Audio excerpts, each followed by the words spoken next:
One night at GAMA 2024, I was posed an interesting question by Seppi Yoon, who is, among other things, co-designer of Conquest Princess, Fashion is Power, a game that publisher Fight in a Box will demo at Gen Con 2024 and have available for purchase at PAX Unplugged before the end of the year. And that question that Seppi asked, what, if anything, do all of the games in Board Game Geek's Top 100 have in common? I was stumped because it's hard to see whether they had anything in common, aside from being highly rated by BGG users, of course. They're all games that people love, but is there anything that carries through their design core? And what came to mind after thinking a bit was the phrase, the promise of variety. Wasn't exactly sure what I meant by that, but Seppi immediately was like, yeah, I know what you mean by that. You might as well, because you've seen plenty of games being marketed by various publishers, and the variety of a design, the variability of it is often pitched as a selling point, where you are never going to play the same game twice, and you can explore this design for the rest of your life, and it will always be new and fresh. And that's often due to the inclusion of different factions with powers or double-sided boards or expansion modules or things you unlock like in legacy games, all sorts of stuff. And then you'll have card expansions that come in as well, so you can mix and match all these other things and it'll never be the same. It's a big selling point for a lot of games, and yet this equation of variability with replayability is kind of a mismatch. Really shouldn't be linked that way, although they often are. Because you can look at games like Chess and Go that have only player-induced variability. Everything starts the same, and it's only what players do that make things different. And those games are quite replayable for millions of people for hundreds of years. I mean, those two games alone should wipe out any idea that variability equals replayability, and the variability of something as a selling point, maybe we need to get away from that. I find that I dislike that idea mostly because every game is variable by players playing it or natural random elements, even beyond all the extras that are put in as a selling point for additional variability. I mean, most of my favorite games are card games. All right, I got the Game Extreme and Kamanga I did videos for recently, and the Mind and Ultimatch, which I did write-ups for. All of these are just cards, but they're going to be incredibly variable because you're going to get a new hand of cards each round or each game you play, and it will be different from whatever you had before. There'll be some similarities you get in situations where you recognize from playing multiple times, but because of who you're playing with and because of what they have in hand and you have in hand, it's never the same. And yet, endless variability is not usually a selling point for card games, even though it naturally exists. You could apply that same principle of never the same game twice to pretty much any card game, and yet people don't. It's only a selling point when you add in all this other stuff. So look at board games I played recently. I did a video for Expeditions. I just played this again the other day with 5 people for I think the first time. It's really good. You can watch my overview there if you're interested. This game has a map of the world. Players are going to get cards in hand, and there's some public cards. And you're trying to move expeditions around the world in order to reach all your places, or the public ones as well. So there's a little bit of variability at the starting point from what you have in hand and what's public, and then beyond that, it's all what the players do. So the variability is already baked in, and yet it's not made the selling point for this game. It's really interesting to see how variability gets packaged in certain ways in some designs and not others, even though, again, every game has that variability, except if you're talking about something like the exit games or other escape room games or things like that, which are made to be something that's played once and then done, because there's secrets, and once you know the secrets, you can't go back and play it again until you are old and forget about what those secrets were. Almost at that point, but not there yet. So Dances with Ibixes, another Cromer game I played. It's a 6 board game. Sure, you've got 4 tiles laid out at the start of a game, so a little bit of variety. And then players get tiles, variety, and then you're going to play tiles simultaneously and stuff happens. So it's all player driven with this little bit of variety at the beginning. That variety at the beginning, people often talk about it as a turn 0. And you can think about a turn 0 with a game like Catan, where if you lay out the tiles at random, you're going to look at the configuration of the island, what's next to one another, and you are going to decide where you want to start and where you want to build, what you're looking for, where you think the competition will be among other people. So you have that turn 0 where you're assessing everything, but that's just the basic game with nothing else, and it has plenty of variety already. A little challenge for you to figure out.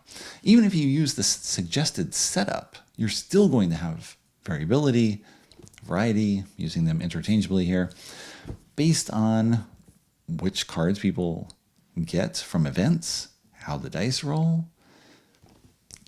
It's going to happen anyway. So that variability is already baked into the design, and then you could, sure, you're going to add in cities and all the other seafarers, all the other expansions, and add in even more, and yet it's already there at this base level. And so how important is that as a selling point, and how meaningful is it in the designs? So another game I played recently, Sea Dragons. It's a nice little area control game with some other stuff going on.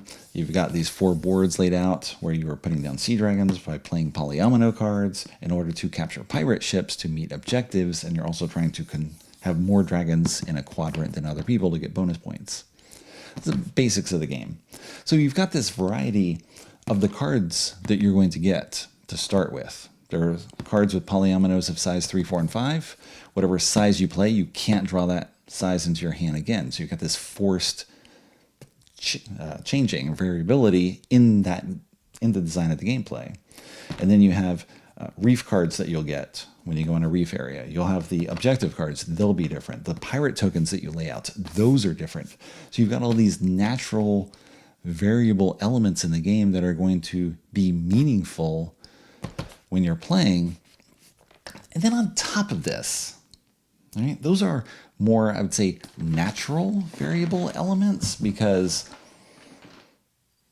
you're putting out pirate tokens, and sure, you could have fixed spots where all those tokens are going, but if you lay them out differently, and then you're going to have objective cards, well, there's no green in the objective cards right now, so green sort of worthless. You can take any 2 and make them a joker, but focus on other colors if you can. So you'll have player-driven competition based on this natural variability.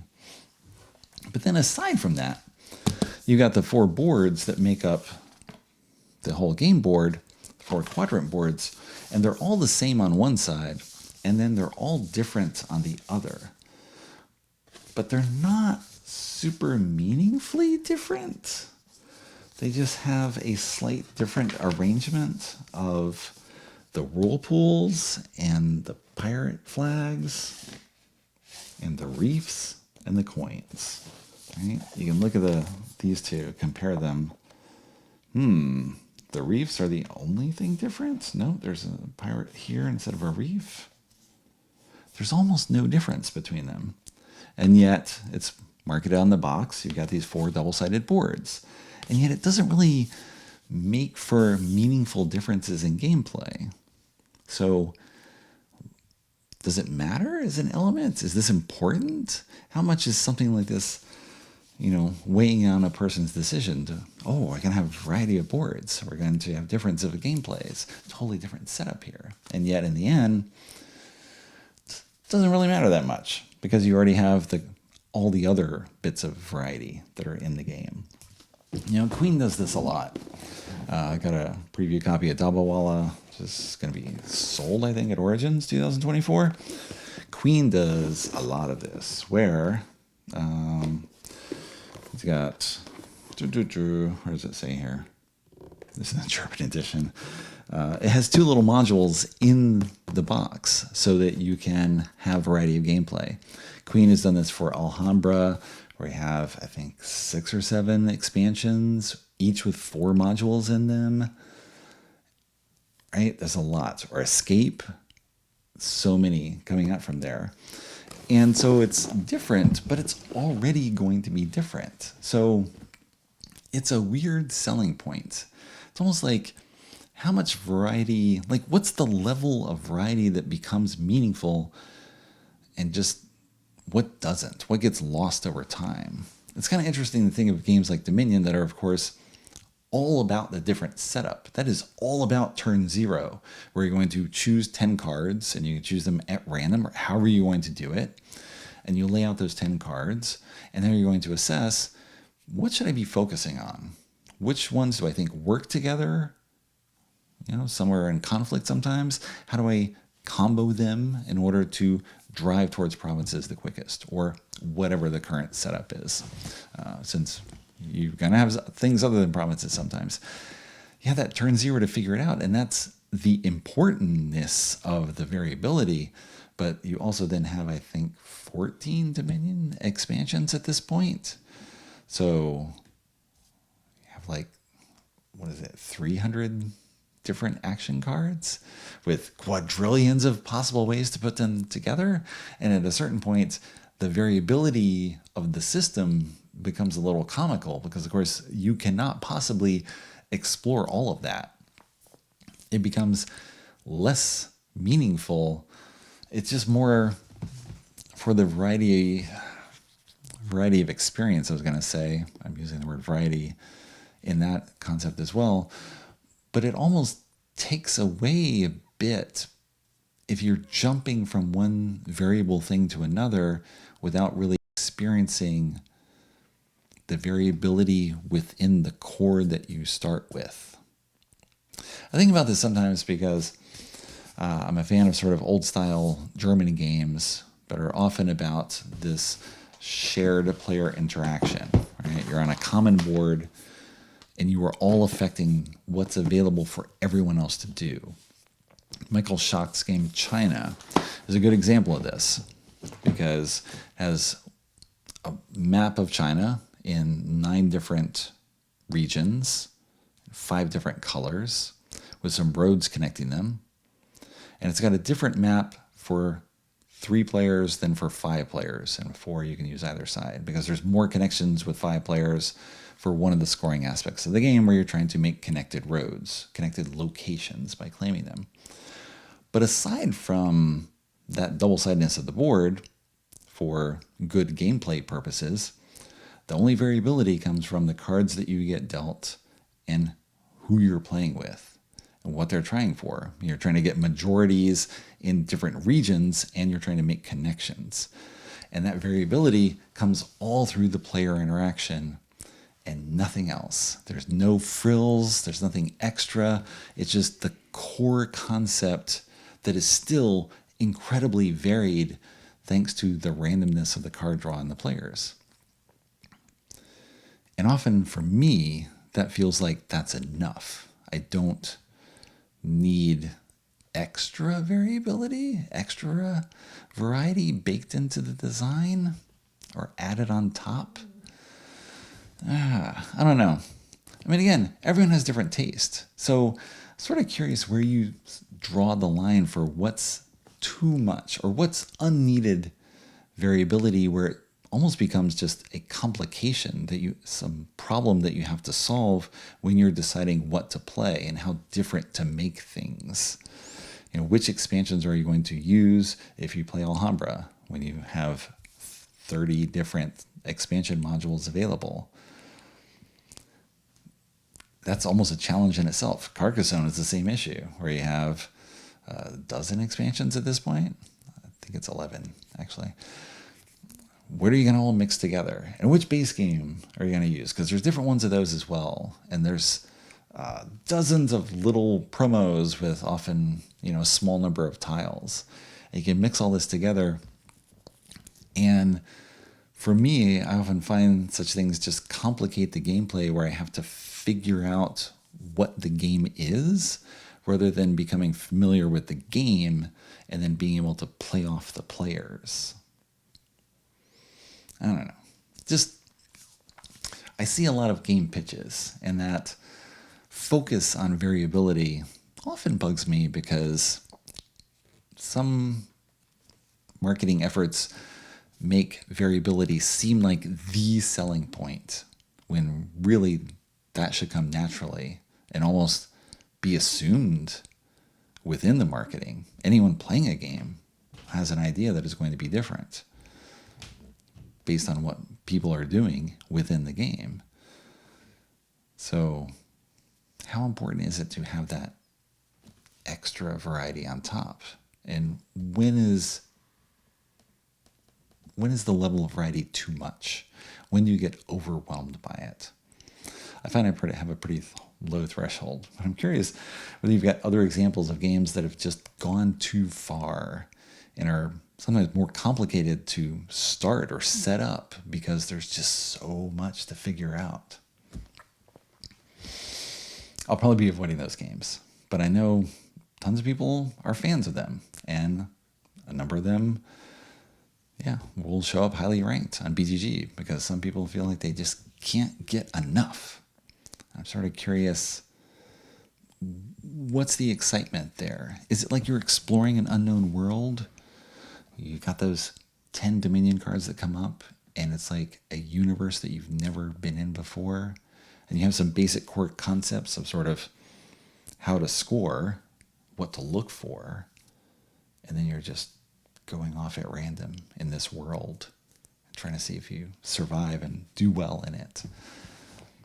That's weird. I guess I feel more like that's getting more like real life, where it's sort of, I don't know what to expect, and I'm in this strange environment, and I like the artificiality of the game world, where I have this constrained space with minimal rules, and I can keep all those in my head, and then beyond that, it's just you and me trying to figure out how to manipulate those pieces the best within that tiny rule set. I don't know. Just something I've been thinking about as I've been playing games, looking more marketing, trying to decide what to play. How about you?